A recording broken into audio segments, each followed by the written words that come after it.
Maupay na aga. Ayun. Yeah, talagang summer na. Summer Walang na. boses. Sus, ano? Kasi Oo. sa sobrang nagkakaproblema ako sa respiratory infection. Nung nag-speak ako sa isang forum, sa isang for women's health, parang nakain ko lahat ng alikabok dun sa ground, kaya sige, ako nag-allergy. Anyway, itong summer, unang-unang babantayan natin yung food and waterborne diseases. Okay. Yung mga nagkakaroon ng diarrhea at saka kasi alam naman natin yung food preparation and safety, napakalaking bagay sa ating mga kalusugan.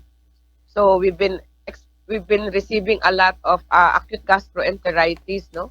Some of them with moderate dehydration. Kaya dapat mag-ikmat kita sa pag-prepare ng food at pagkain ng mga street food. Ingat po talaga tayo. Ayun. Ini doktor nga mga sore eyes. Yes. Pangalawa yan, yung sore eyes, bulutong tubig, no? Yung mga tapos yung mga bungang araw, although bungang balhas, kahit na sabihin natin na siya, pero pag kinamot at naging infection, yun yung difficulty over there. Oh. Pero yung pagka summer, nandiyan na yung bulutong tubig, tapos yung mga galis-galis, no? Na iingatan talaga natin kasi more people are going to the and of course, siyempre summer, maraming naliligo sa mga dagat at ingatan din kasi we need to yung mga drowning, no? Drowning ng ating mga kabataan lalo na. Oh, yan. Okay. Doktor, ganit mga high blood, sugar dito na hypertension. Yan, sa matatanda.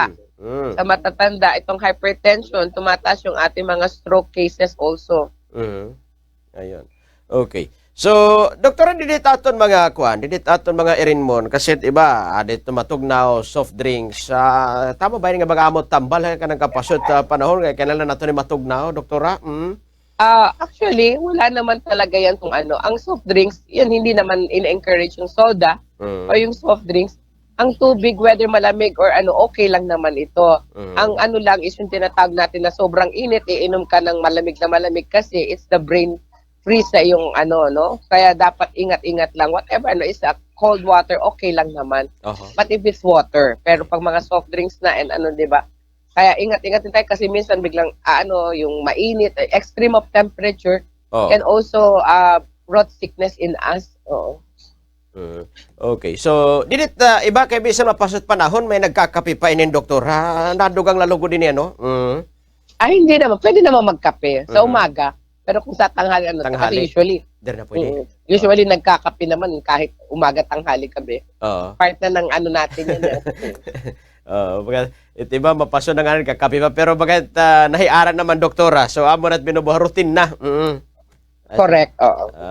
Sige, anyway, doktora. Pero ang talagang iingatan natin ngayon na talaga sa ating mga bata, ito na pwede rin tayo magkaroon ng kaya nga magpabakuna tayo.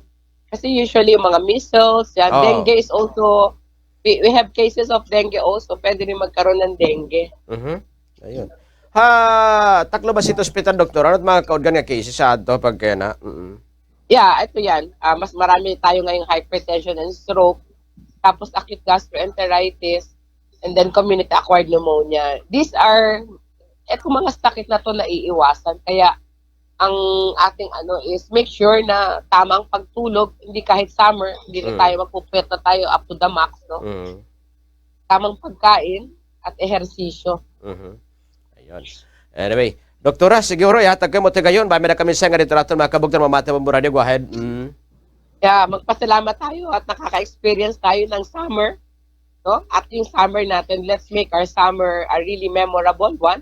So, ingatan po natin yung ating mga sarili, not only, because health, ating mga tao, lalo na ngayon na sobrang init, sobrang exposure, nagkakaroon ng mga heat stroke. Tumataas yung ating mga blood pressure. At the same time, dumadami yung ating food and waterborne diseases.